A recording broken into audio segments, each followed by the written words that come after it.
Our presenter today is Amy Jo Detweiler, who will cover tips for plant selection, landscape maintenance to reduce unwanted environmental impacts. She'll also discuss promoting biodiversity, reducing pesticide use, water conservation, and soil health. Amy Jo is a professor and extension horticulturist responsible for teaching and the outreach in the community and the commercial horticulture in the high desert environment of Central Oregon.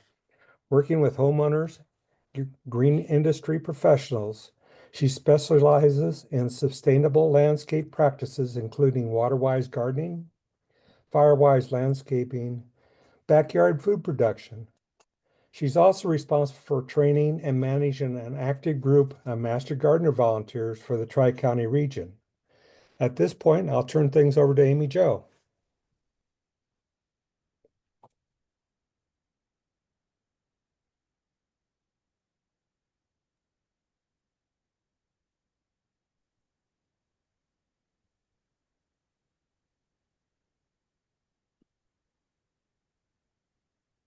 All right, thank you, Dick. Welcome, everyone. Today we're gonna, let me move that off the screen for a minute.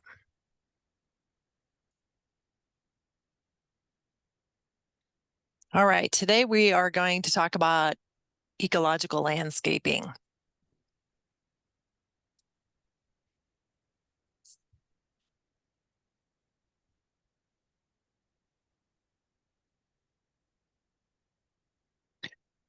So an ecological landscaping is a basic understanding of how plant selection or choices and the management of those plants affects the environment. So we're going to look at, I look at today's presentation as kind of a teaser of ecological landscaping, because the reality is we could spend a lot more time on all these different areas, but we're going to just talk about some of the more critical ones here for gardening in the high desert.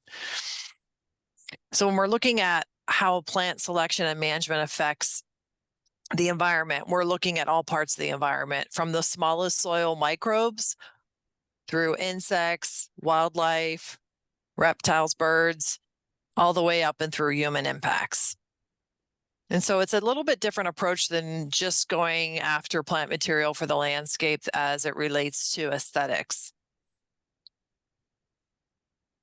Some of the things we'll cover today include ways to improve water conservation in the landscape, ways to reduce impacting water quality in a negative way, promoting biodiversity. We'll look at reducing pesticide use, and some other things that impact the overall ecology of landscapes here. So it's about taking that approach where you're proactively promoting plant health and care. And so I think if you start that from the very beginning, from plant selection all the way through, and you're actively thinking about the steps as you're planting the plant, looking at watering the plant, looking at irrigation design, potentially all those things are modifying irrigation design, looking to proactively keep the plant healthy in the same way that we try to proactively keep ourselves healthy, instead of responding to plant failure and those sorts of things, just trying to be on the front end of things and actively thinking through all those steps. So let's start out with plant choices or plant selection. These are just some of the things you'll want to consider when you're thinking about plant selection. And this includes the overall site where it's going, the mature size of the plant, and we'll go into a little bit more detail on some of these steps, looking at adaptability and purchasing a high quality plant to start with, so the plant's starting off in a good space. All of those things can be really important in overall plant success and whether or not it's going to become a good key component of your overall landscape design.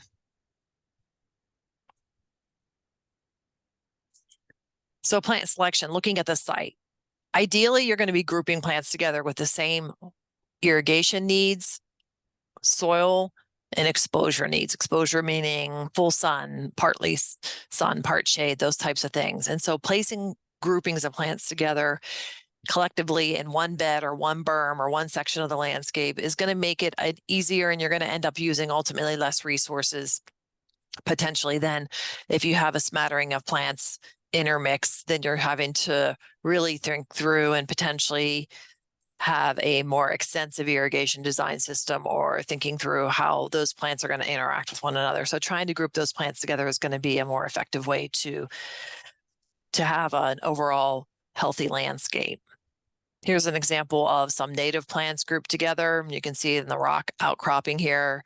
These are all native plants in the Central Oregon region that prefer full sunlight, hot, dry conditions, can do pretty well with low water use, that sort of thing, and how they can be grouped together to maximize the overall impact of what that looks like in a grouping. And here's an example of plants that aren't so suitable that were put together in a landscape. And you can see right up front here, you have a birch on the left-hand side of the screen, which a birch is going to be a high water use plant. So you have a high water use plant. It's going to require more irrigation, or maybe a longer run time if you're on an automatic irrigation system, or if you're watering by hand, you're going to have to stand there and water that for longer than the one next to it, which is a juniper, which would be a low water use plant, or something like a mugo pine, which would also be a moderate to low water use plant, followed by a crabapple, which would be a moderate water use plant. And so by having something like this, you're kind of creating this environment where you're probably not meeting the needs of all the plants together. And so could you potentially modify the irrigation with the technology available today? Yes, you can, but you're probably going to have to be thinking through a lot more parts and pieces to make that happen. So in this particular landscape, for example, the birch would often start out okay in the beginning of the season, but the irrigation system here was set to run the same all the way down the row. And so it would pop up and turn on. And it was meeting the needs for the juniper, the mugo pine, and somewhat the crabapple, but it certainly wasn't meeting the requirement for the birch and what it needed in terms of moisture or irrigation. So about halfway through the season, we would see that birch start to fail, with some dieback on the top, followed by aphids. And we'll get into some details on what that looks like in a little bit here. But ultimately, if you were to adjust the irrigation up in a system like this without actually modifying any parts of the irrigation, and you were to adjust that system up to meet the needs of the birch, the chances are you'd likely be overwatering the juniper and the mugo pine and see some ill effects from that. So grouping plants together in site that are more compatible is going to make it easier to have, and you're going to have less inputs going into that overall landscape. Thinking about mature size can be really important. And this is just a friendly reminder. This is a maple here in the center, and you can see the center of it has been removed, obviously for the power lines in this case. But just that when you're selecting plant material at the nursery or ordering from a catalog, make sure you're thinking about the mature size of that plant and what does it look like in 3 to 5 years. If it's a perennial, and what does it look like in 10 to 15 to 20 years if it's a larger plant like a tree, and making sure you're allowing that space so that you don't have to go back in and improperly prune it to make it fit the space, or it's going to overcrowd everything you planted around it. Looking at things like function and going beyond the aesthetics. I know that most people, when they buy plant material, are mostly looking at, oh, it has a great flower on it, or, oh, I love the way that smells. And those are all good things. It's okay to include those types of things in a landscape, because I think, gardening is part personal preference. It's part science, part art. But you also want to be thinking beyond with ecological landscaping. You're looking at things like, okay, if I buy this tree, it's going to provide shade and, potentially provide cooling. What does that look like? Not just cooling like I can go sit under the shady tree, but cooling beyond that, cooling for the soil, how that affects the soil microbes, cooling for my overall cooling down the house, thinking about the location of where that tree goes, those types of things. Looking at potentially trees that are providing fruit, maybe not necessarily for you in your home, but maybe you're providing fruit for wildlife in the area. Looking at flowers and flower choices. If you're buying a flowering tree, is this flowering tree going to be a food source for pollinators and native beneficial insects or something like that? So thinking through beyond just like the aesthetic value of what that plant looks like. And there's just some other things you might want to pull into plant selection for overall function. we'll go into a little bit more detail on some of those, the function of the plant. So for example, shade from a tree can be a really critical component. And as we tend to see a trend and temperatures are continuing to rise over the decades, we would, you could, if you have an urban forest, there's lots of research that supports that when you have an urban forest canopy, you can see cooling by as much as 2 to 3 degrees Fahrenheit. And so just playing a part and having some shade trees on your property can help cool your home, lowering both the air and the soil temperatures around your home, and reducing energy use if you're having to run an air conditioner, for example, just by selecting a shade tree that over time, when it has mature size to it, it'll actually provide true cooling. So there are strategies and ways to and where you can plant that. And if you have the option, ideally you're placing shade trees either on the east facing wall, so you're going to be restricting some of that sun and heat preheating in the morning as the sun comes up, or west facing, so that you're blocking some of that afternoon sun, and that's going to allow you to have a more cool environment around and in the home from those summer months, June through August, where it's going to be most hot.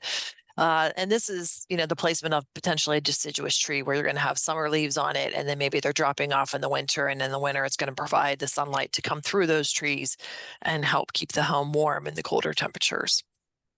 Ideally, you're looking at a tree that's going to get at least 25 feet in height and anywhere from 10 to 20 feet away from the home. And this is going to be important too if you're looking to keep things, if you're looking at fire-wise, in addition to just providing shade and cooling. You'll want to have the overall mature canopy so that it's not when it's at maturity, it's not going to be touching the roof line of the home. So think about that mature size.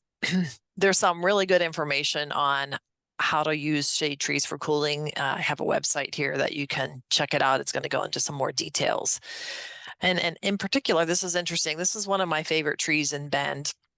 This is a really mature beech tree, and you can see the large canopy on this tree. It's just an amazing shade tree. And I think it's the only one that I'm aware of that is of that size and that grandeur.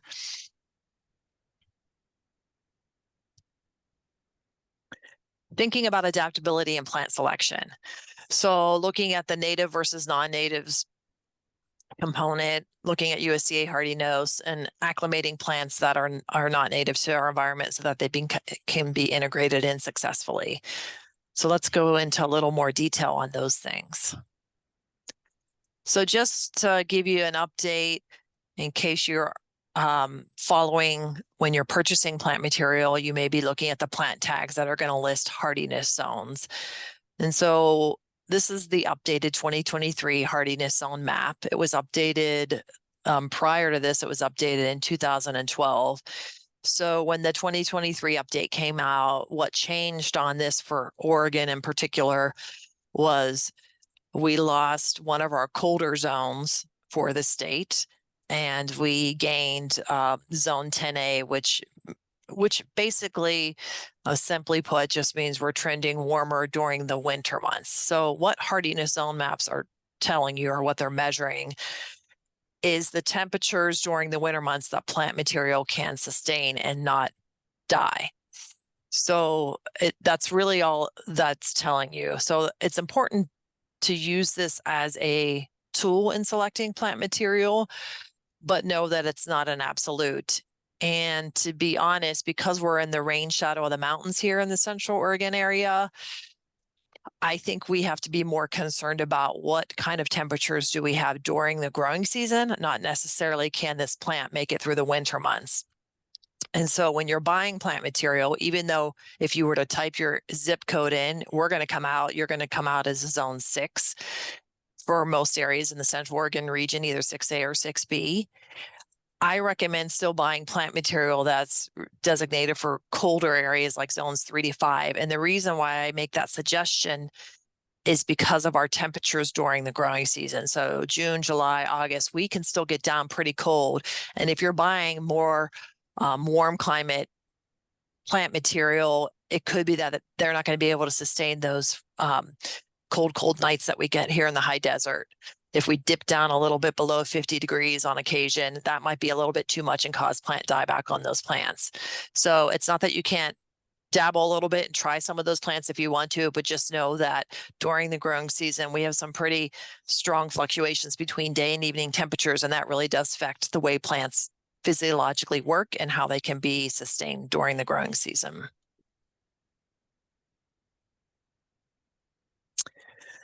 One of the questions I think it's important to ask is how much time, energy, and resources are you willing to expend to keep any one plant healthy?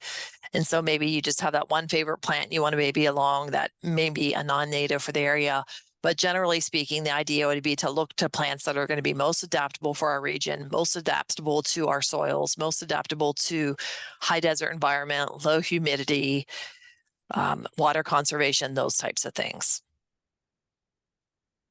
So the benefit in using native plant materials, of course, it's going to conserve water, which is one of our non-renewable resources. It's going to be more adapted to the local soil types, which may mean then you're not having to purchase a soil amendment to plant it with, and you may need little to no fertilization. Some of those natives actually prefer you don't use any type of fertilization. It'll push out or promote too much new growth and cause some other insect issues and other sorts of things that aren't beneficial. And we'll talk a little bit more about some of those examples. Increasing biodiversity for our native insects and wildlife is always a benefit to help contribute to a more balanced ecological landscape. The only downside I see to natives in our region is sometimes they seem to be in limited supply. We have a handful of nurseries that are selling native plant material, but sometimes it can be challenging to find local natives here. And hopefully we'll just continue to see an increase in availability for those.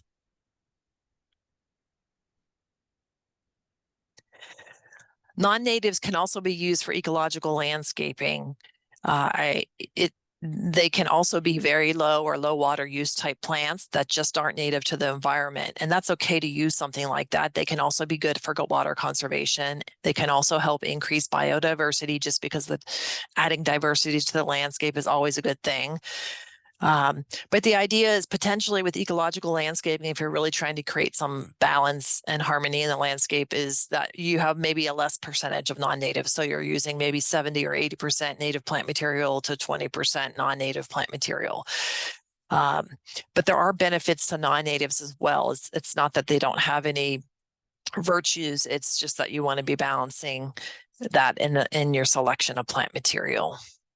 And here's a nice example. This was one of our garden tour homes up in the Madras area, where she had a really nice mixture of native and non-native. And it was a very drought tolerant type of landscape. So there was water conservation going on there. So this is kind of a fun little video to watch here. This is fern bush.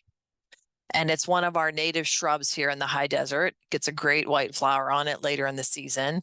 It's got a lot of the characteristics you would find in a drought tolerant type plant, finely divided leaves, that type of thing. Reflects kind of a silvery gray foliage to it. And so I'm going to show you this video. It's one of my all-time favorite native plants because of its value in attracting native pollinators.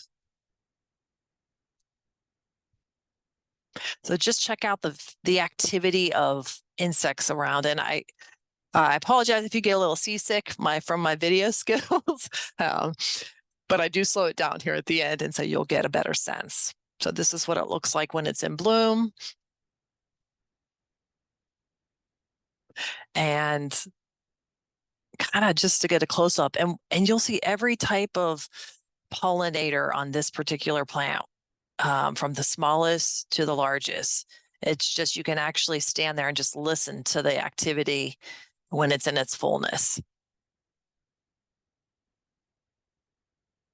So there is some value in just bringing something like this into the landscape. Even one shrub like that can bring a lot of pollinators in. But that doesn't mean non-natives don't add value to the landscape and attracting pollinators as well. So for example, regular 9-bark is going to be a native plant for our region. It has a green leaf to it. This is one of the cultivated 9-barks. This one's called Diablo. So it has a red foliage, red leaf to it. little bit different. The flower is kind of pink to white, whereas on our native 9-bark, it would just be a white flower. But if you take a look at this too, you can see here, again, a flurry of activity while in bloom, and it's different types of pollinators that are landing here, providing either a food source or pollen. But just to show you, you can kind of see if you look real close, all the flowers here are covered with a bunch of different pollinators. And so maybe not the diversity, or maybe not as many, but that doesn't mean they don't add some value. And so you're kind of by adding in these non-natives and natives together, you're attracting a whole group of potential insects.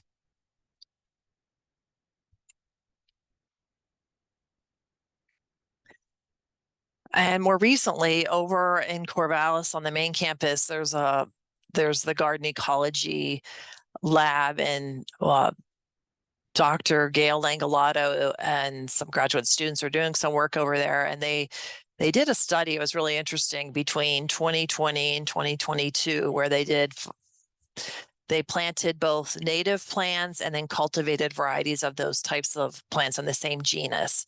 So for example, if you're looking at this chart, you can see in the, go down to the very bottom of it, and you'll see where it says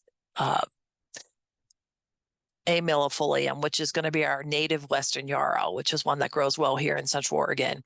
But then there's 2 cultivars next to it. Moonshine is yellow blooming yarrow, and then we have Salmon Beauty, which is more kind of a rosy colored pink. And so what they did is they did 5-minute observations between 2020 and 2022, and they just seeing how many actual pollinators visited the straight genus species, the native variety, versus some of these cultivated varieties. And as you kind of walk through this, you can see the numbers at the top in the 5-minute span. For example, yarrow had 21 pollinators visit versus Moonshine had 15, Salmon Beauty had 14. So, and then you look at our native Western Columbine is the next one. It had 9 visitors versus 3 for the cultivated variety. Clarkia was the next one. And so you can kind of see that of the 4 different types of plants listed, or excuse me, 5 different types of plants listed here, that in 4 out of the 5 cases, that the native plant did attract more pollinators in that 5-minute window. But you can see there still was activity happening with the cultivated varieties. And so, and one exception to that was Douglas aster, where one of the cultivated varieties, you can see here on this last column, the Sauvie Snow, actually had an increased number of pollinators attracted to it. So that was kind of an interesting find. So what does that translate into? That generally speaking, the native plant material is going to attract more pollinators, because of, the pollinators and the plants have developed together in this region over time. But it doesn't mean that you can't have some value and benefit to some of the non-natives as well. And it may simply come down to being species specific. For example, what we see with the Douglas aster, where it's more species specific, and that you can't just across the board say natives are always going to be the better choice. You want to make sure with plant selection that you avoid planting invasives, and you want to check to make sure if you're buying something from a catalog in particular, or, getting a plant from a neighbor where they said it's taken over their yard and it's spreading like crazy, and so they'd love to give some to you. That's might be a cautionary tale, like, why is it spreading so much, and is it really something I want to bring in? Here's an example to the left. This is called myrtle spurge, and there are some cultivated varieties of spurge that are sold at nurseries that are not invasive like this one. Unfortunately, I'm starting to see this one pop up more and more in Central Oregon. It's extremely drought tolerant, but it also reseeds. And so this is a parking strip. And, unfortunately, there is actually some native plant material in this particular area, which is great, but then it's mixed in with this non-native invasive plant. And it may not seem like, what's the big deal if it's drought tolerant, doesn't require irrigation? What's the problem with having something like this? Well, unfortunately, it can get to a place where it's out competing our native plant material. And so if it escapes this yard, for example, and starts moving down the block or moving towards the river or wherever it goes, then all of a sudden it becomes competitive with our native plant material, and then you're spending money to remove it. And so there's some environmental detriment and also economic detriment to keep this plant out.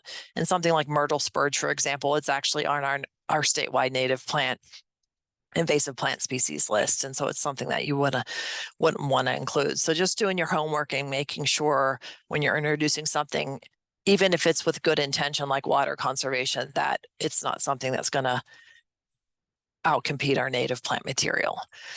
Here's another fun one that we have. I'm sure you're all familiar with cheatgrass. And so again, just trying to keep those things at bay so that we allow space for our natives to thrive.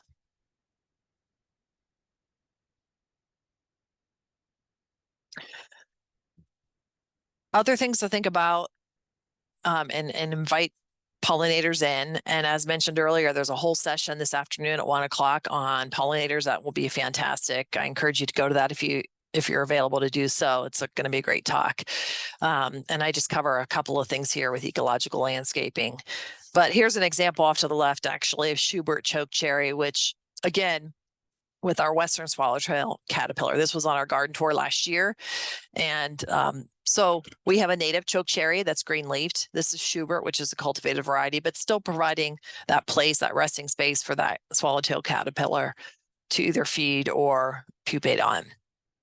So looking at flowers that provide either nectar or pollen, providing shelter potentially. So it's not just about the flowering part of a plant, but also plant material that's going to provide shelter or nesting sites for some of our pollinators or beneficial insects. By doing that, you are inviting in those that can potentially keep the bad bugs at bay too, if you're inviting in the beneficial insects. The Xerces Society, which is happens to be based in Portland, has some really good information on pollinator, plant material, those sorts of things. So designing for native pollinators is selecting the right plants, and that will provide that food and habitat. Something else you want to think about is leaving open spaces in the soil for ground dwelling species. And we have a lot of solitary bees here that are ground dwellers, and by leaving spaces open, then you're providing that place for them to be. And here's just some examples of some ground nesting sites. This was taken up in Madras. And you can see what those look like, those little tiny holes. A little bit uneventful, and our tendency might be to cover that up, put mulching material or put another plant in there, but actually allowing those spaces to be available. Beneficial insects is something else to be thinking about in an ecological landscape. Again, providing the right plant material for habitat and food source, making that garden, a place they want to come and visit and hang out so that they'll keep the bad bugs at bay. And so here's an example of the larval stage of a lady beetle. Every once in a while, we'll get something like that brought into our plant clinic here, where people will see something like that on a plant and they think it's causing damage, when in fact it's a good sign. It means you've got some beneficial insects hanging out in your landscape. So these are just some examples of beneficial insects that actually benefit from nectar and pollen as well.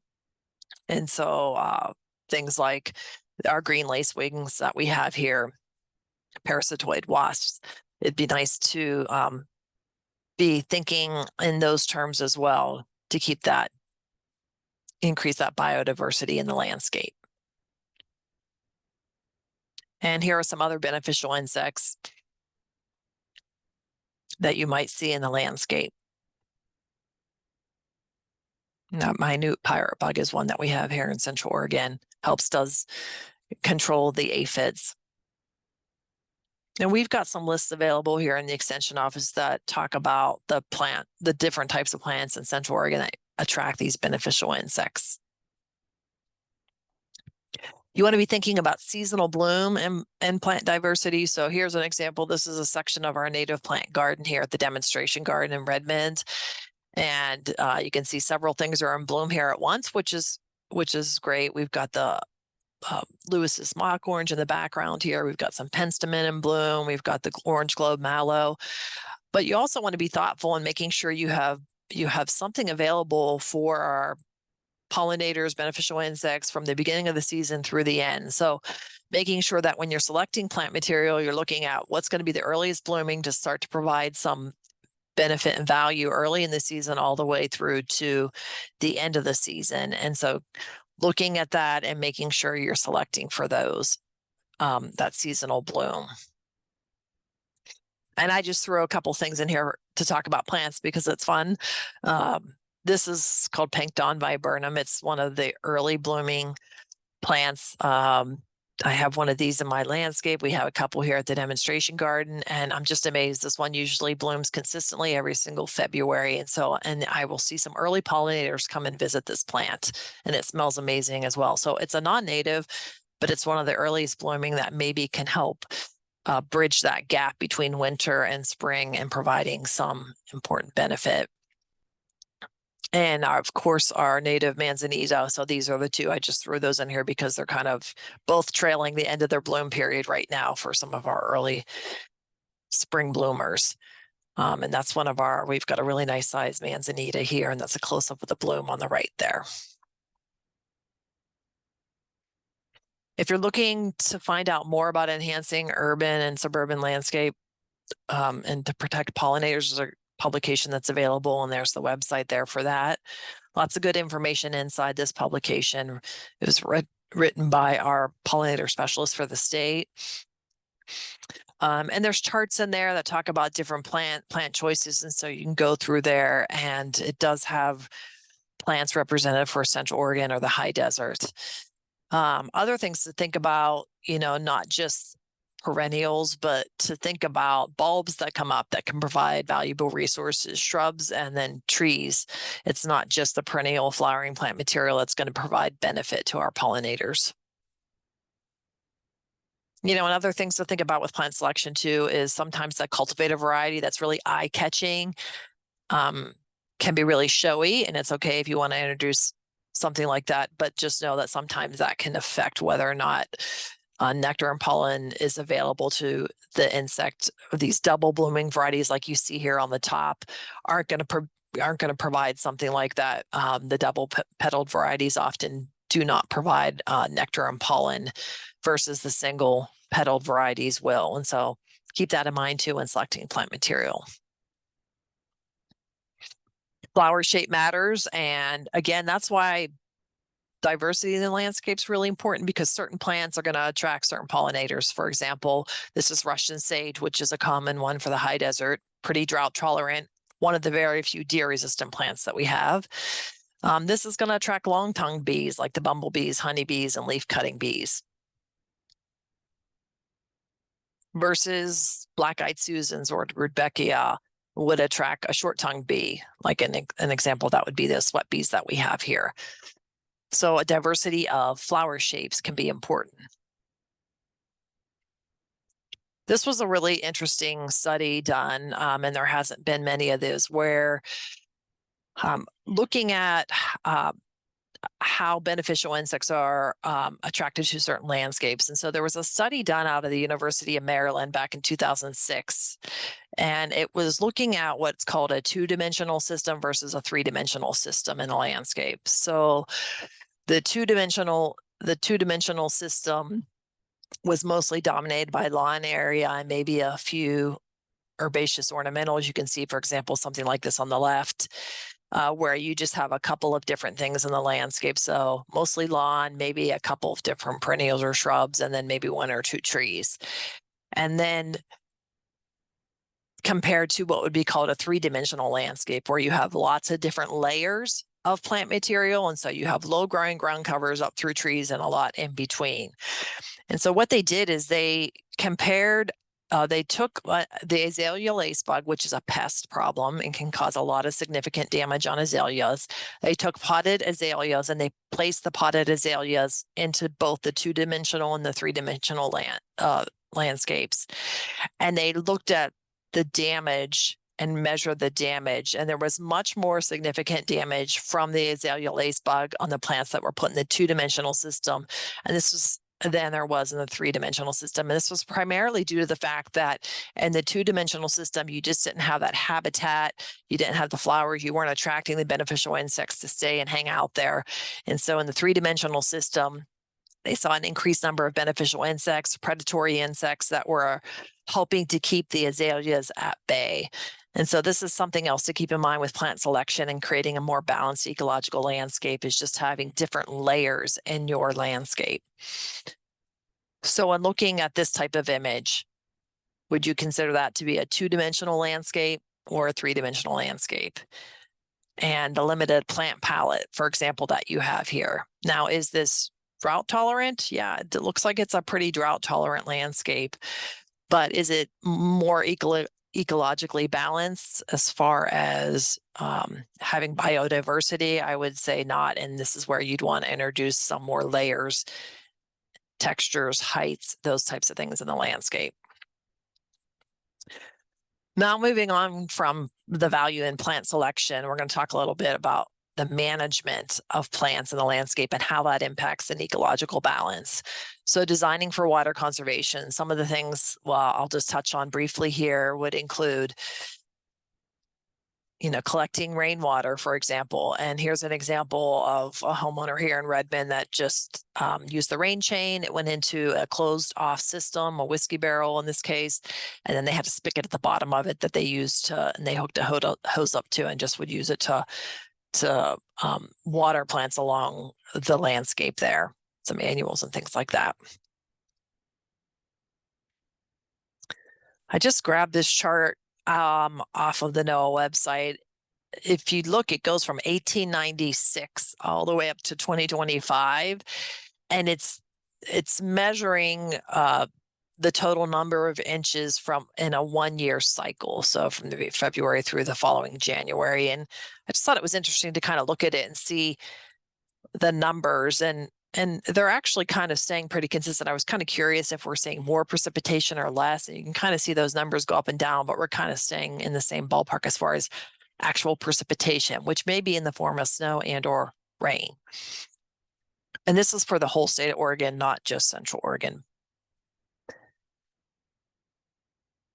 And then I went in and I was looking at the drought monitor. So this is an interesting website if you really want to follow long-term extended drought and see what types of trends we're seeing there. This is a good website to go to because they update the information every 2 weeks. And so, for example, I just printed this off from the Thursday, April 24th. And it's the first time in many years now that we are seeing actually no true drought in our state. It's been that way for a couple of probably about a month and a half, 2 months now. So very interesting to see this. If you go back just a year, and what's nice about this website is you can go back and compare it to a year.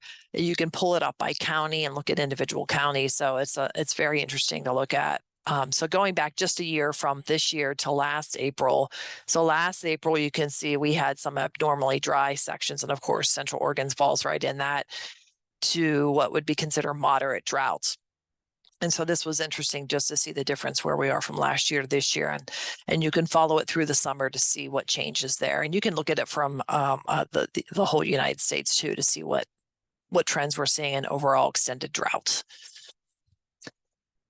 Another reason we really should be looking at ways to conserve water in the landscape is because more recently here in Oregon, the Oregon Water Resource Department, there was laws that were adopted in the fall of 2024, new groundwater allocation laws. And so what does that mean for us here in our urban landscapes? That there's a new process to apply for groundwater permits, and now they're going to be looking at those. And for places like for some of the cities here in Central Oregon, like Bend and Redmond and other places, they're going to be limiting how much groundwater can actually be allowed, even though we continue to see growth in these areas. And so what does that mean? That's why we're starting to see really big pushes on water conservation in the landscape, because that's where we see an increase in water use is during the irrigation season. And now we are going to be very limited in how much water we actually are allowed to use. And so we're going to have to start to be more conservative in landscapes, or we're going to end up running up against restrictions on water use if we run out of available water. So definitely something we want to be looking at. And up until 2024, those groundwater permits were still being given out readily. And so now with these new restrictions in place, we're going to see limited water availability, even though we have continued growth. So we really want to be thinking about how to be conservative in the landscape. So other ways we can be conservative is, the use of a rain chain, something like this, that here's the rain chain that can direct natural precipitation to our landscape. And even though we don't have significant rainfall during the year here in Central Oregon, we do collect dew, and sometimes we'll have cold frost that kind of collects and can help provide some natural precipitation. We can utilize that in our landscape settings. And if the chain comes down and can direct it through different parts of the landscape, it may be something that's worth investigating. Dry riverbeds is another way to redirect natural precipitation or irrigation water to water plants. Permeable pavers is another way to contribute to an ecological landscape system. And here off to the right, you can see permeable pavers. This is just showing you a side-by-side comparison, what the difference is between a permeable paver versus a regular paver.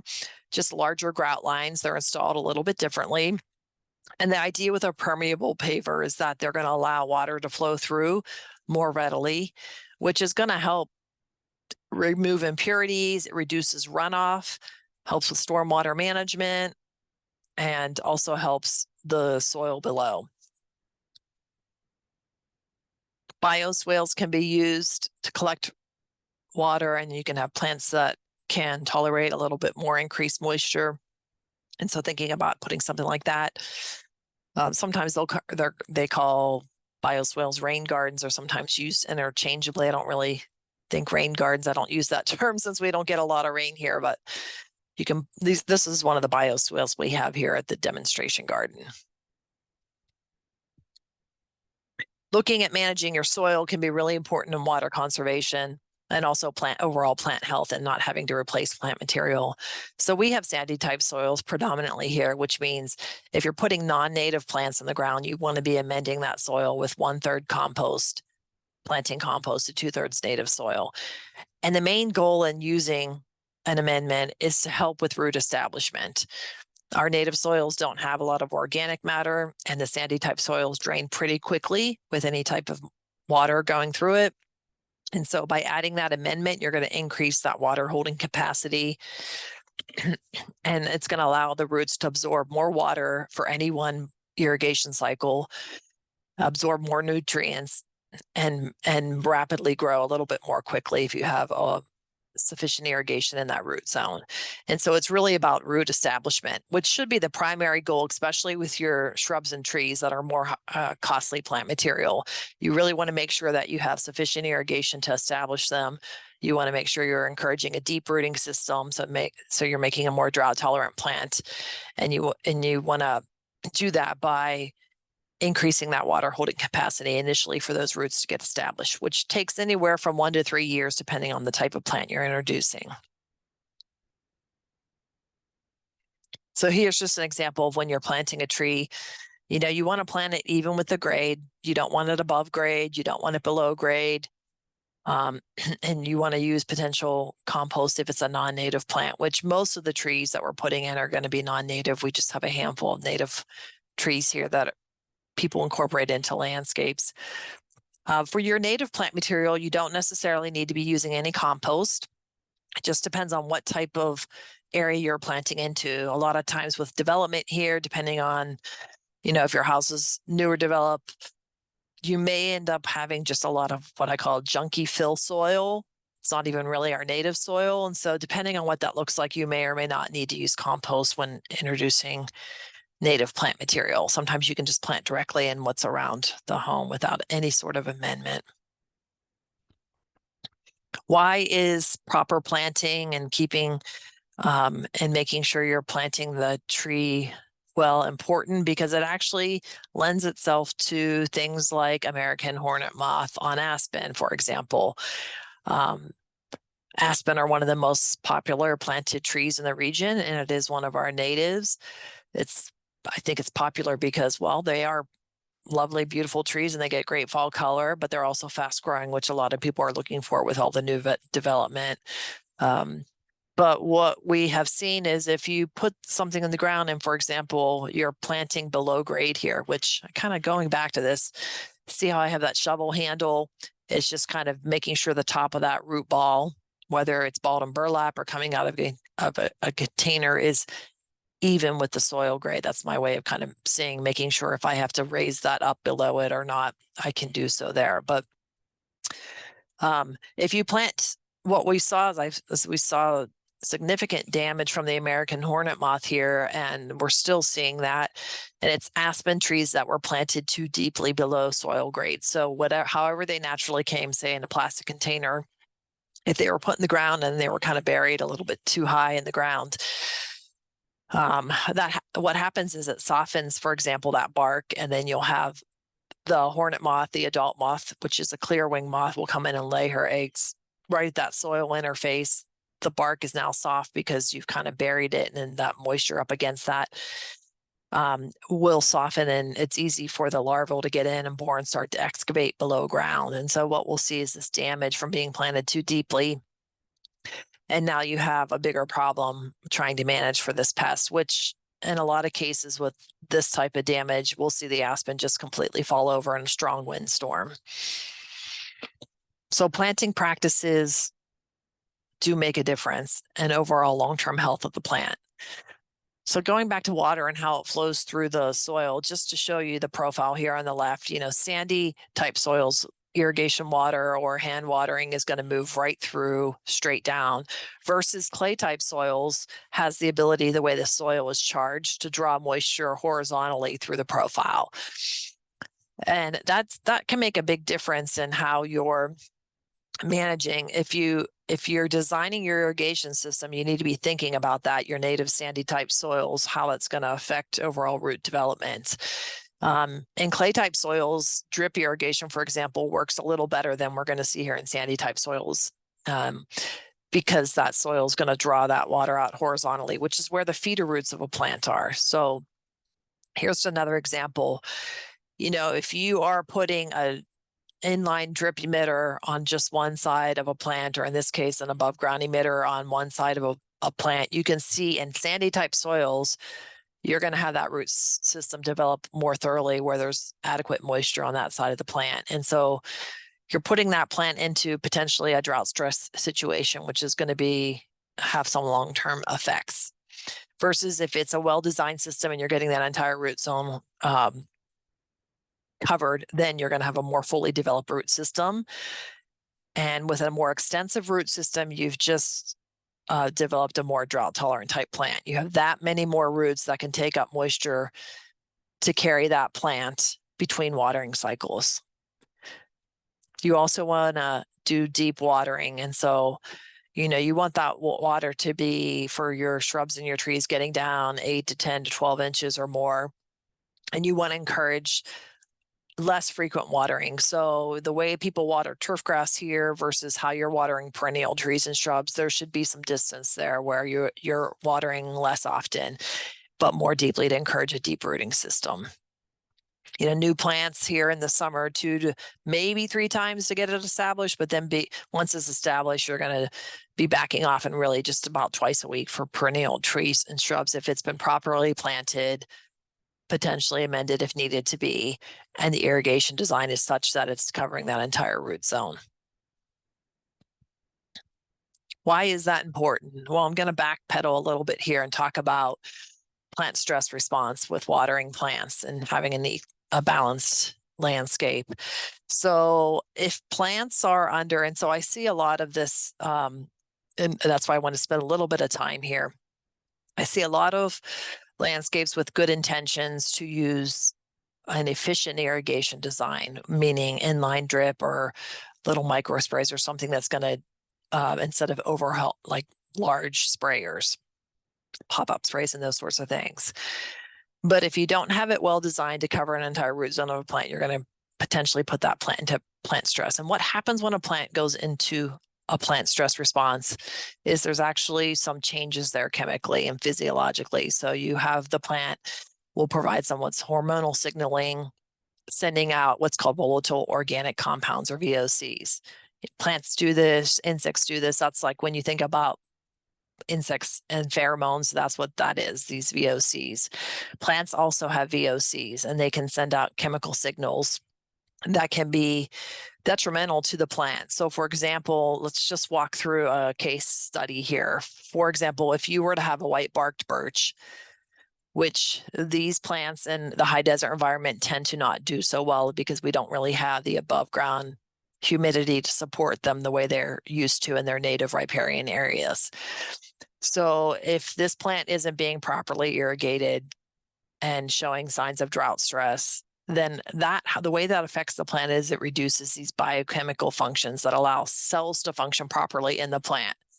So for example, in the birch, because the physiological processes have to shut down a little bit, they're not properly functioning because the plant's under drought stress, you see a decrease in the compounds such as oleoresin, which this is a compound produced by plants. It's birch, you see it in pine trees. It's a deterrent for wood-boring insects. And then it also creates in the plant this chemical reaction where these VOCs are emitting from the plant. And so it's actually sending out these signals that invite in the detrimental insects like aphids and whiteflies and scales. So oftentimes you'll see when a plant's under drought stress, it has aphid damage on it. So it's about addressing the environmental factors causing the damage first so that you don't have these secondary things move in. So it's important to really be thoughtful in that design and be proactive in designing things properly from the irrigation standpoint so that you don't have this drought stress response happening, because it really does lead to potential damage, dieback, and then you have this stress hormone signaling going on where you're attracting these insects in. And what happens then is people tend to want to use pesticides to help save the tree. And so then you have the environmental impacts of pesticide use and that sort of thing. So it really is a trickle down effect, all kind of stemming back to plant selection, number one, and management of the plant, number two. By the way, if you have a love of birches, the better choice for our region would be a river birch. And here's 3 planted here that are in growing well, and they're not quite as white barked, but they have more of a cinnamon color bark. But even though the name river birch implies it might need a lot of water, they're actually a pretty drought tolerant plant for our region. And they don't get the bronze birch borer. They're not a host plant for that one. So irrigation efficiency is only as good as the design and the maintenance of it, or the manager of it. You want to consider irrigation type and think about things like, what's the most efficient equipment I can use to be more conservative in the landscape? Using something like, for example, a smart controller. So I'll talk a little bit about that. Smart controllers are something you could use instead of a traditional irrigation control clock. And there's both sensor-based ones and signal-based ones. A sensor-based would mean you have your own little weather unit right there in your landscape. Signal-based ones are information being sent down from satellites up in the sky as far as evapotranspiration rates from your region. And so the way that these work is, instead of you going in and setting it to run, say 2 or 3 times a week, every Monday, Wednesday, Friday in the morning from 9 to 9:15 for this zone, the way smart controllers work is they're using weather data to know, to figure out how much moisture was lost from the plant through transpiration and from the soil through evaporation. And so that's called the evapotranspiration rate, the ET rate. So they're using the ET rate to determine when to turn the irrigation system on. So it's not something that's manually set. It's something that's putting output out there based on current weather conditions. And this can be really effective. For example, if we had 3 days in a row where it was raining, the smart controller is going to know that, and it's not going to turn on because we don't need to be irrigating when we just had a downpour of rain. And so these can be the most efficient systems on the market. because they're using that weather data in real time to make decisions on when to turn the irrigation on. It's a little more complex than that, but they work really well. This is an example of one we have in our demo garden, and we're starting to see a more increased use in this. And my understanding is if you're using something like this, you can get a variance from the city you live in to potentially, so that it doesn't have to be in accordance with the even odd watering day, if that's something you have to follow. Other things to think about, just again, in designing that irrigation, like the drip line of the plant is the furthest branches out, for example, on a tree canopy, and those are where the feeder roots are located, and the feeder roots are the ones that pick up water and nutrients. You have anchor roots, there are the thick roots that kind of go down, and then you have the feeder roots or the small fibrous roots that are taking up the water. And so you want your irrigation design to be following the drip line of a plant. So be thoughtful and changing it and modifying it as the plant matures. Other ways you can test your irrigation, like how am I doing? Is this working? Am I watering too much, not enough? Is you can just take a hand trowel and dig down right before you're about to irrigate again to see if the soil is saturated and wet at 6, 8, 10 inches down, or is it, being held together like the lower picture here. If it's slightly moist and in a ball in sandy type soils, that's about perfect for where you want to be. Or is it dry and crumbly and you're thinking, well, maybe I need to be changing the irrigation cycle a little bit. So you can do a simple test like that. Let's talk a little bit about using turf too. So if you're going to use turf in the high desert, the idea is that we get away from this trend of where traditional landscaping, 90% of our landscapes were turf. That was a trend that was started and has kind of migrated. And we're starting to see a move away from that, which the idea now is, if you're going to use turf, use it where it's functional only. And so we should see a much smaller percentage of turf being used than what we traditionally have seen, because turf can be a high water use plant. And if you're going to look at some alternatives, we'll talk a little bit about some alternatives and some ideas if you decide that you don't want turf and you currently are going to retrofit and remove it from your landscape.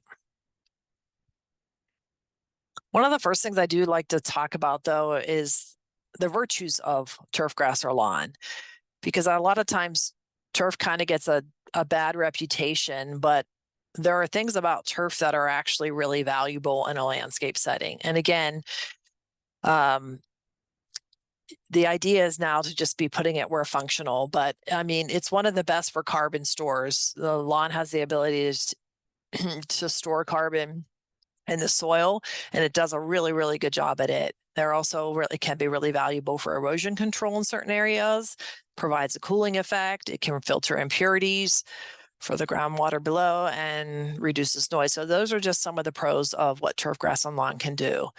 Some of the cons most associated with lawn and is outside of water use, which in the high desert, they do require more water, is the equipment used to maintain it.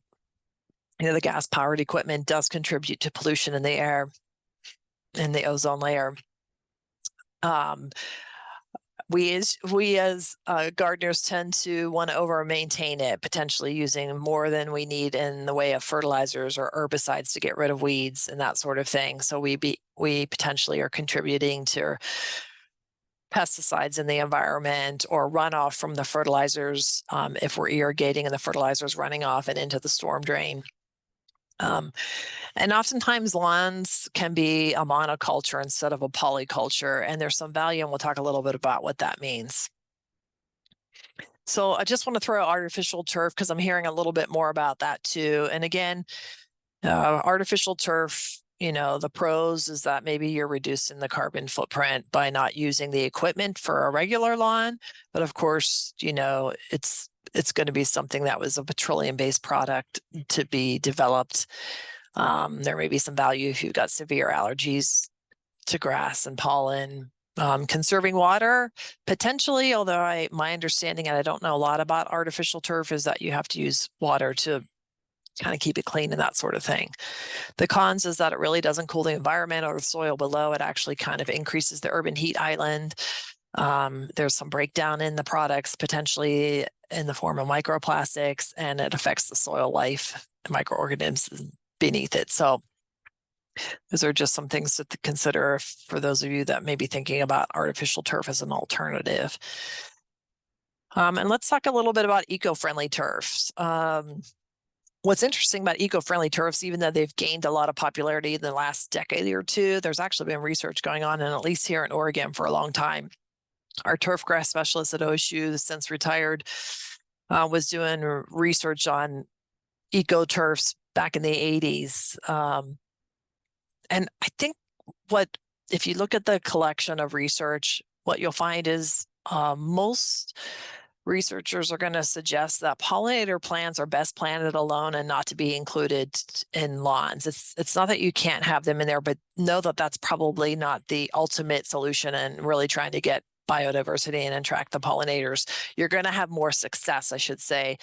And if you're grouping pollinator plants together and allowing them to grow on their own in like beds versus trying to make it like you're not going to have the highest number of pollinator numbers and visitors if it's just mixed in with an eco lawn. So just think about that as something to consider.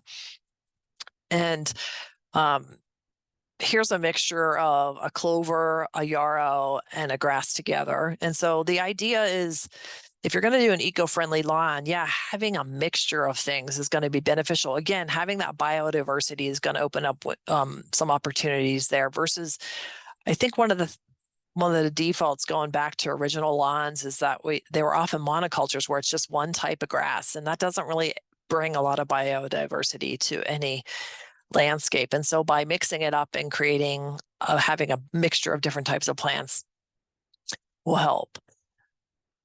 One of the things, about eco-friendly lawns is if you're having to mow it, you're probably cutting down most of the flowers. You'll probably get away with having the low growing flowers like clovers, for example, which are a good one. But something like the yarrow typically gets several, inches. It's usually a 10 to 12 inch high plant. So if you're constantly mowing it, you may get some flowering at a lower level, but you're probably not going to get near the flowering that you would if the yarrow was just kind of planted on its own or another pollinator plant was planted on its own outside of the lawn environment. The other thing about some of these eco lawns is they evolve. And so grasses can be pretty competitive. And a lot of times they're going to outcompete some of the other plants that are mixed in with these eco lawns. But anyway, I'll show you what this this is one of the ones that's being troweled here in Bend. And this is called the PT 770 waterless eco mix. And this was just put in last fall. So I haven't had a chance to go back to the site to see what it's doing this spring. And the idea is to, and there's no irrigation set up here. You can just see that sprinkler in the corner there. This is a homeowner's just going to try something different here. They did ask me for a suggestion from a list of choices, and this is the one I thought they should try for Bend if they're going to try anything. Tall fescue is in the mix, 2 types of tall fescue, which tall fescue is going to be more drought tolerant than Kentucky bluegrass. And then you have cultivar of yarrow and then white clover. And so you can see a little bit of those all coming up in here. And so it'll be interesting to see how this one does and really how much irrigation needs to be used to keep it going. Some other images of alternatives to turf grass. Here's an example from a home here in Central Oregon where they decided to use fescue bunch grass up front here. Now it's going to be more low water use, but it's also that's going to be a fair amount of maintenance too to maybe keep that at bay because the fescue can reseed pretty readily. So, but a nice alternative to traditional lawn. And then they have the functional lawn in the back still where you can see. Here's another conversion where you can see, these parking strips that have turf grass.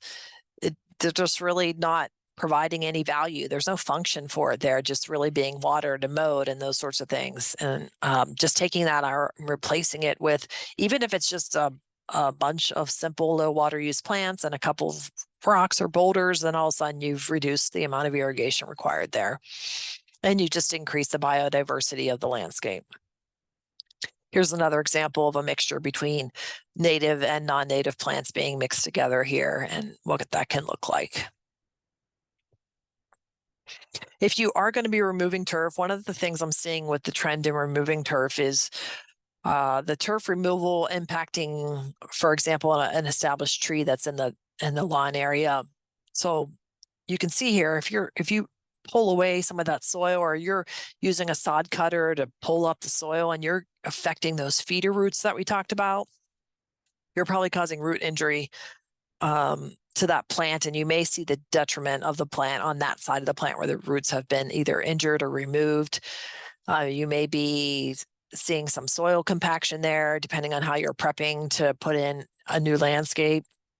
So just be careful if you're going to be removing turf. Think about the other plant material in there so that you can maintain the established plants without too much injury. And you also avoid doing any sort of a grade change. I'm seeing that happening too, where lawns are coming out and then beds are being put back in. And so you see a buildup of soil by 6 to 8 to 10 inches, like a new berm or something has been put in, and that's now covering the feeder root system of an established tree. And so you'll start to see that will cut off the oxygen supply to that root system that's been established. And so you may see root rot, or you may see oxygen deprivation for that tree. And so you'll start to see failure on that side of the plant where that root system isn't doing so well. Just to show you an example of alternatives to turf grass and how you can have attractive backyards or front yards. And in this case, this is firewise to some degree too, with the decorative rock and gravel, low growing ground covers around the home. Another example of an alternative to turf grass in a front yard. I'm not sure why they maintained a little bit of a strip there. I don't know what that is for, but you can see this is Delosperma and some rock that's being used predominantly as an alternative. The wildflower seed mixes, the meadow mixes that you see kind of as alternatives to having lawn can increase biodiversity. Just know those mixes evolve over time. So when somebody calls and they want to do a wildflower meadow, I can give them a list of suggested seeds to use in that sort of a mix, but just know that the dominant seeds will usually outnumber some of the others. So for example, this is one I just saw that was done here in Redmond. You can see there's some alyssum in there. That's the white blooming flower. And, that alyssum probably is going to get outcompeted eventually from the taller plants and ones that are more aggressive in the way that they reseed, like the California poppy or something. So try and use native seed mixes. A lot of these wildflower mixes are plants that may be non-native to the area. So that's where you want to do your homework and make sure you're using native seed mixes if possible to benefit the landscape. If you choose to have an area of functional turf, know that there are practices within that landscape maintenance that can help increase water conservation in the landscape. For example, mowing height is really, really critical, and trying to keep your lawn more water conservative. So there's a direct correlation between the above ground growth, the blade of the grass, and the rooting system of the grass. So if you have a really short, say for example, you're mowing super short down to 1 inch, then you're going to have about a 1 inch rooting system. So that means you're going to have to, and so then that root system is going to get dried out more quickly because it's closer to the top of the soil surface. So you're going to have to irrigate more frequently to keep that lawn happy. Versus if you keep it at the proper mowing height for the type of lawn, which most of the grasses, that cool season grasses that work here, the fescue, Kentucky blue, perennial rye, they prefer a 2.5 to 3 inch mowing height, which means they have a 2.5 to 3 inch rooting system. So by keeping that mowing height higher, you're shading out the soil. The soil's not going to dry out as quickly. You're also going to have a deeper rooting system. So you shouldn't be watering as frequently with a higher mowing height. So that's a really important step you can take if you do have a functional turf area. And just maybe think about, this is a riding mower. And just to be thinking about, if you want to be using something that's not going to be contributing those gas-powered mowers, and you think about, maybe other types of mowers, electric or just a hand mower that you push. So you're not contributing to that air pollution. I wanted to address the no-mow May in case you're familiar with this, just because it's kind of this new thing that's been trending.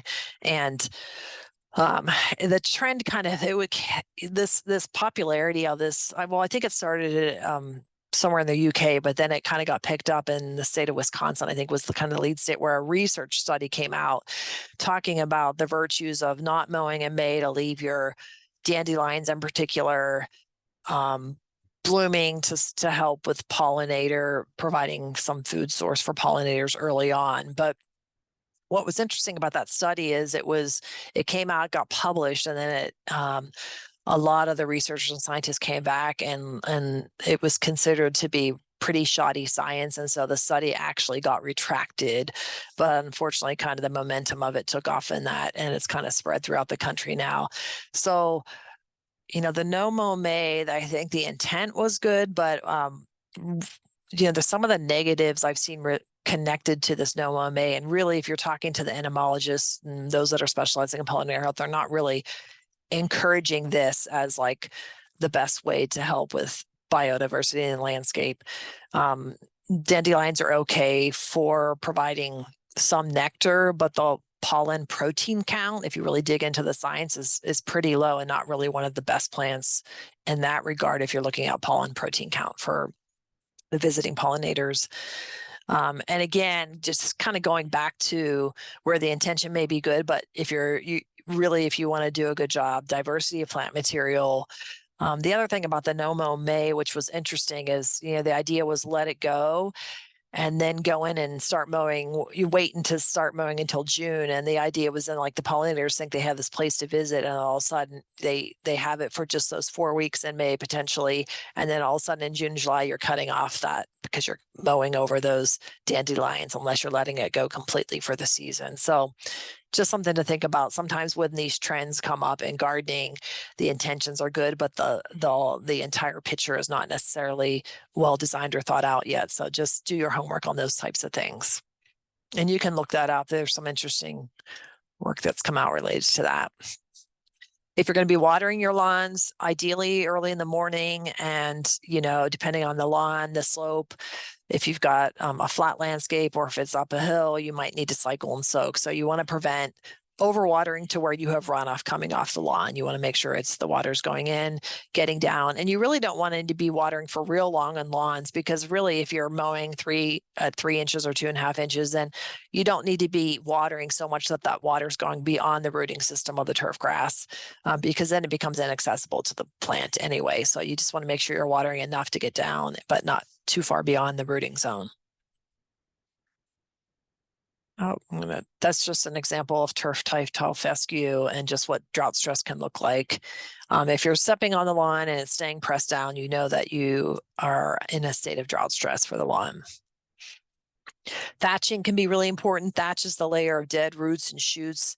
This is where you have roots, shoots, stems, and those components. If they build up too much, which they tend to in the high desert soils here, because we don't have a very organic rich soil, and so we don't have the microorganisms that other places do that break down that thatch layer the way it should.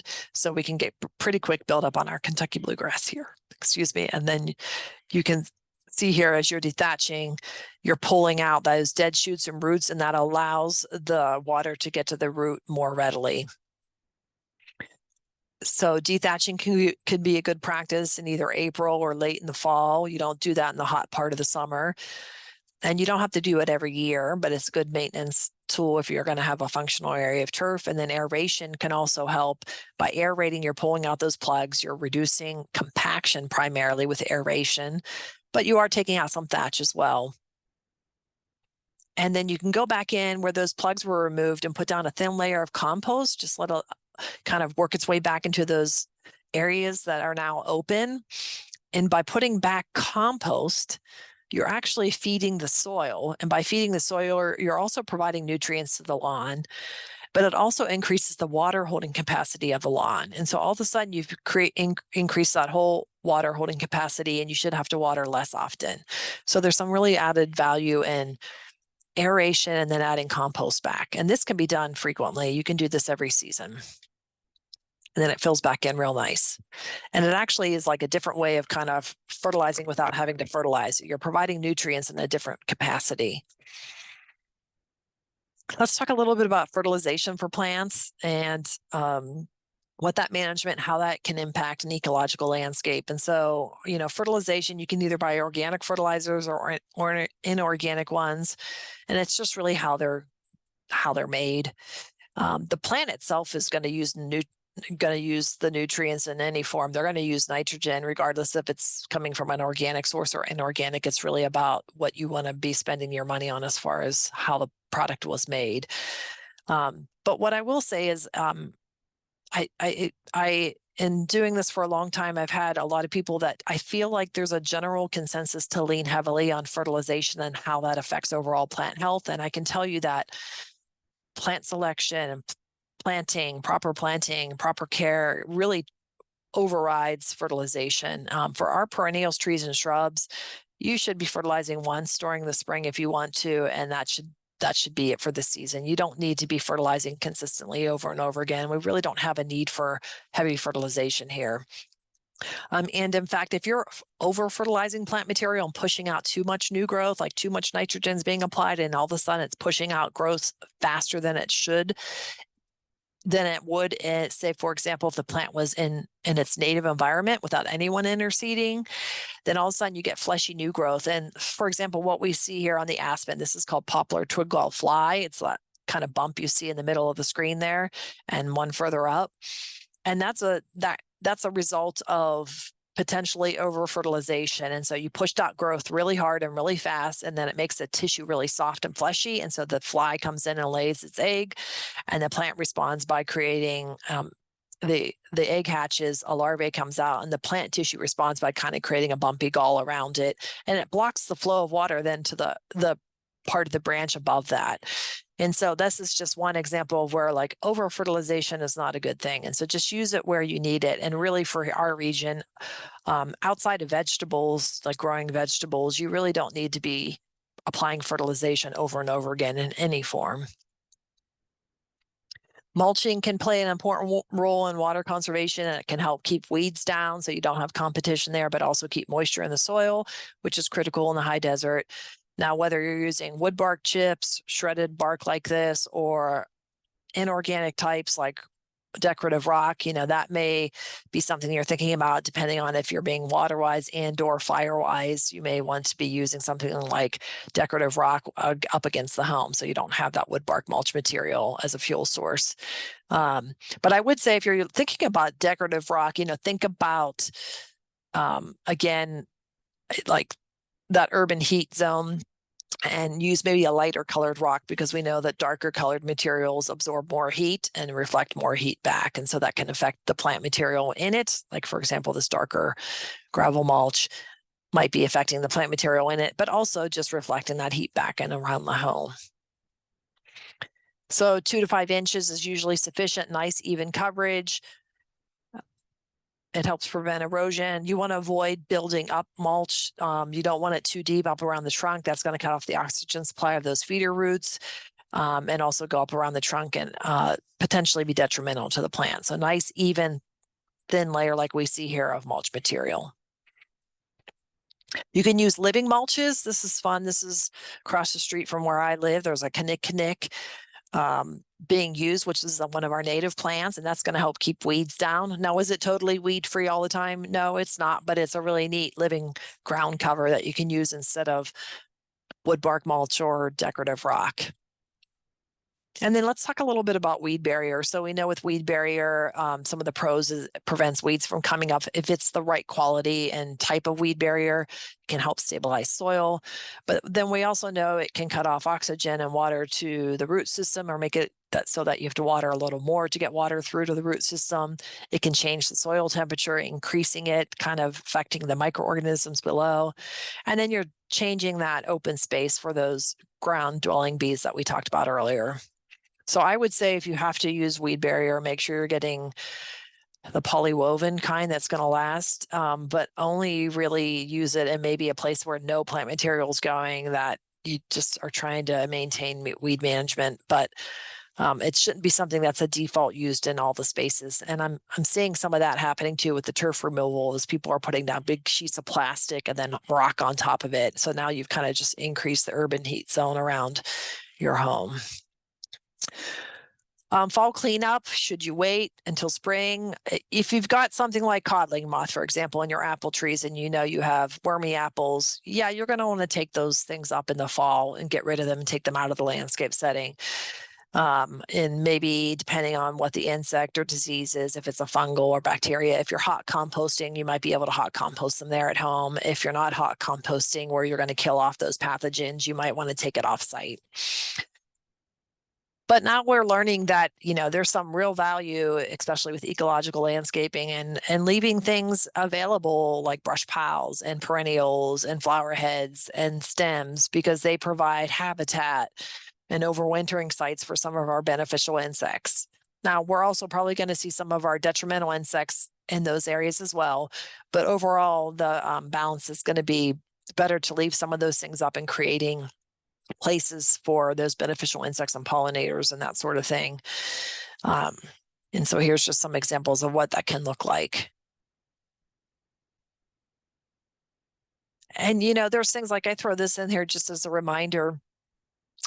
This is Russian sage, and, this is an example of where something like this, if it's left up, then, later in the season, I'll see tons of finches and something like this, and they're using the seed heads as a food source.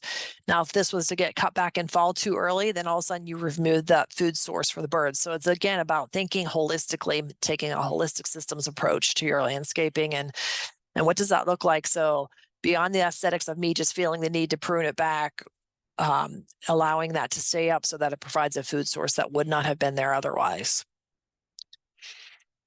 So let's just for a minute talk about pesticide use too here as we kind of get close to wrapping up. So one of the things about pesticide use, and we really is if you're going to choose to use a pesticide, and a pesticide is going to be anything that kills a pest. So that can be an insecticide, that can be an herbicide, which kills a pesty weed.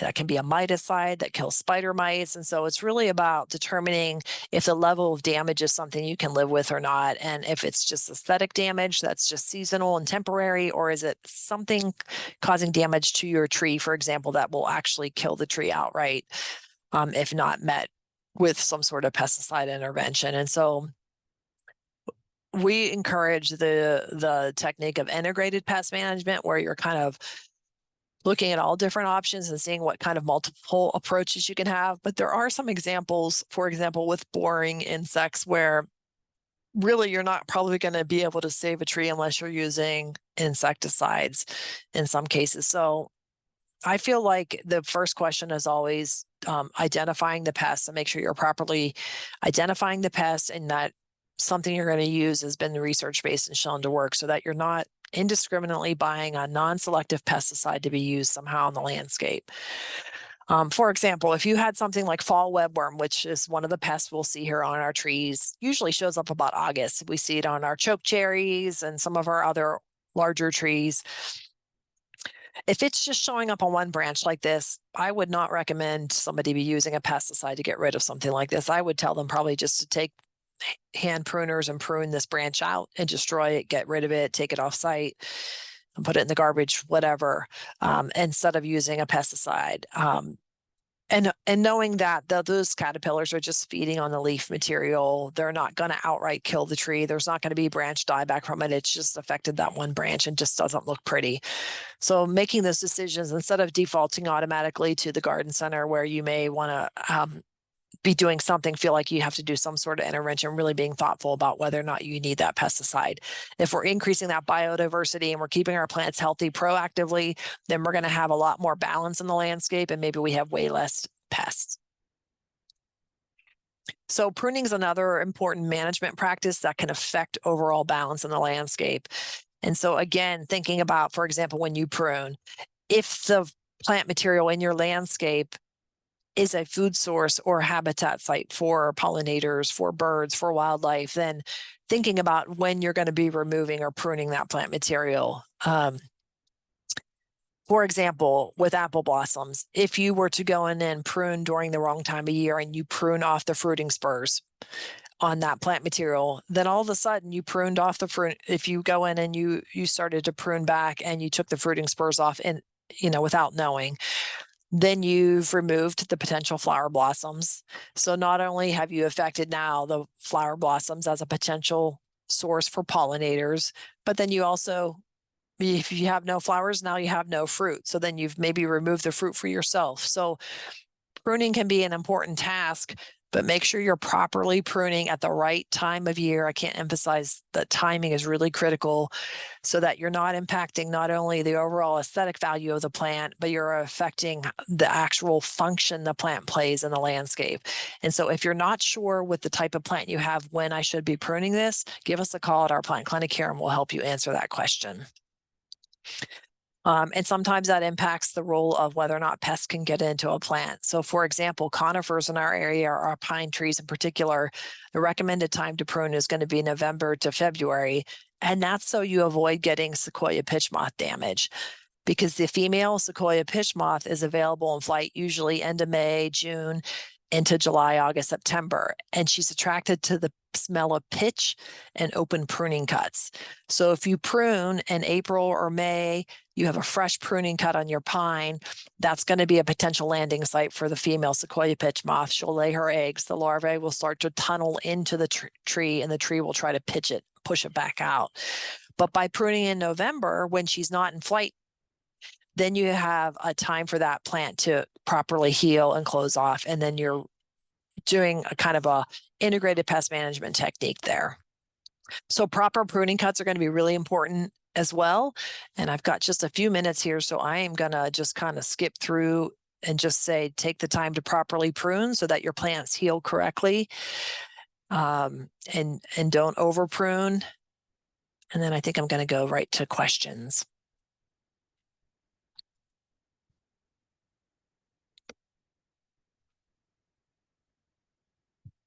I'll leave this up.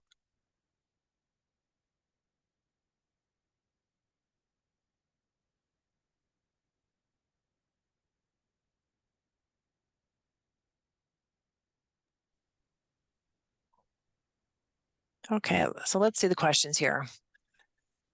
Okay, hardy zone geraniums will have a harder time growing well because of the chillier temps during the night. Am I understanding that correctly? Yeah, so it just, well, it depends. I'm not sure if you're talking about perennial geranium like cranesbill, or if you're talking about zonal geraniums like the annual ones that we see. But the way that the cooler, chillier night temperatures can impact plants is usually once we drop down below 50 degrees, physiologically that affects most plant material where their growth slows down. So they don't put out growth through the night. Like in more temperate climates, when you have temperatures, summer temperatures dropping down and it just gets to like maybe 60 at night or 65, it doesn't cool off below the 50-degree mark, then plants continue to grow through the night. So they get to maturity faster if it's like annuals or vegetables. And so, yeah, you can have some impacts there where it's just slower growth and it's not going to mature as quickly. Do deer eat fern bush? I think deer can browse on fern bush, yes. Bioswale versus a dry riverbed.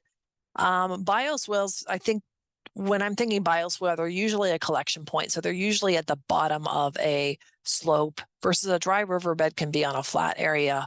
So they're somewhat similar. I mean, the bioswale is kind of like the ending point of a dry riverbed, or can be the ending point of a dry riverbed.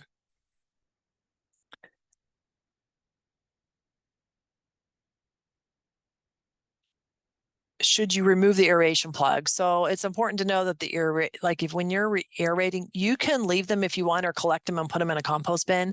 If you leave them on the lawn, just know that they take a really long time to break down here in the high desert. They don't break down nearly as quickly.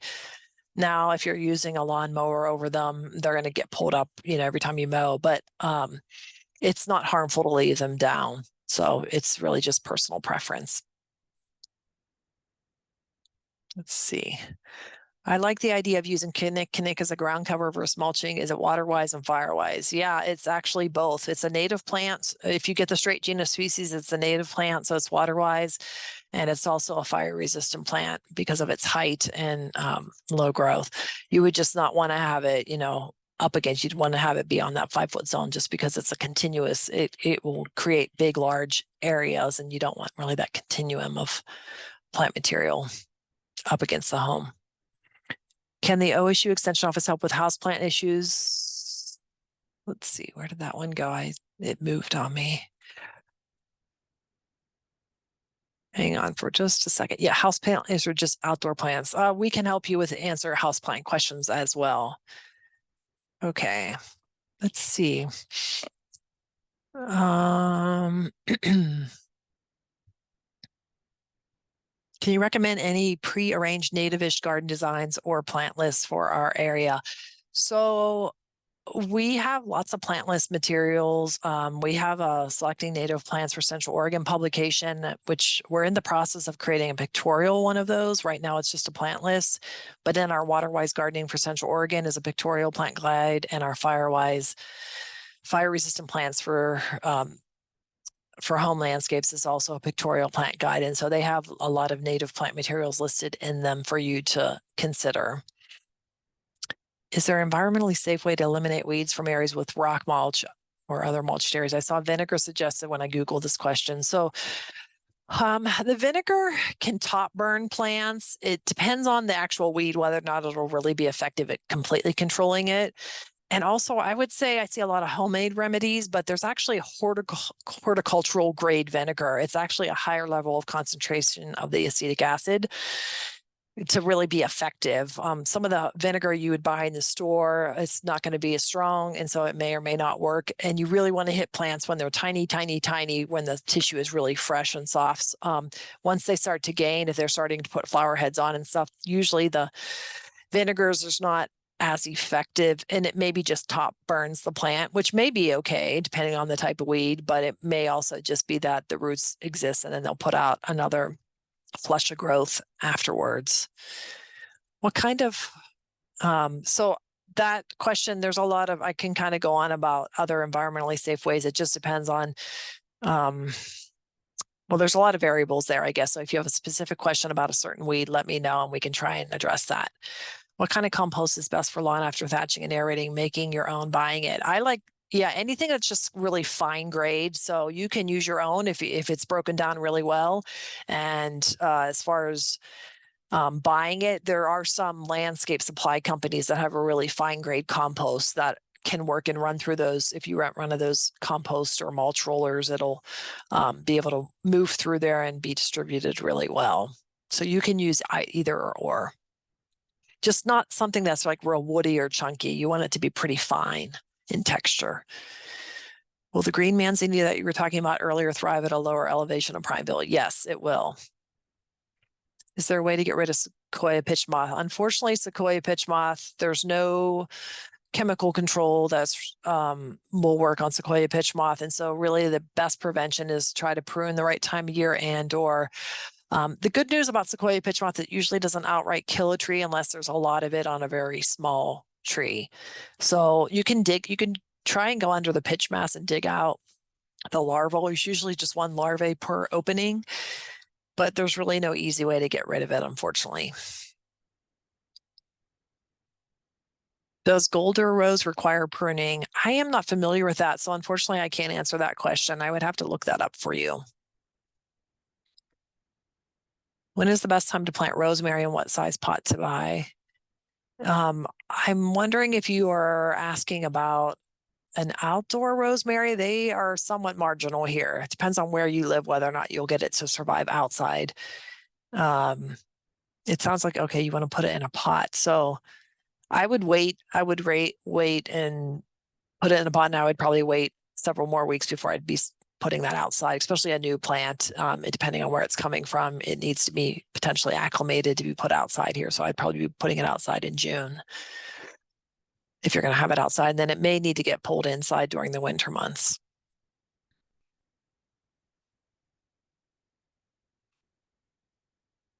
I'm trying to see if I missed anything here. Okay, I don't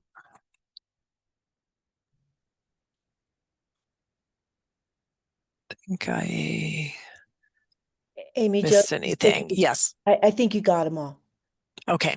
Yep. Awesome. Well, thanks everyone for hanging out with us today. And I hope that you were able to pick up a few tips through this. And yeah, and we thank you for participating in the spring seminar in general. And if you're interested in more extensive information about pollinators in particular, I would suggest you check into that 1 o'clock seminar with Tony. Okay. Well, thank you, Amy Jo. Great information. Thank you, people, for participating today in the webinar. Your feedback helps us improve the webinar, so please take a few moments to complete a short survey after the webinar is over. So have a great day. Hope to see you at 1 o'clock. Bye. Thanks, Amy Jo. It was great. Thank you.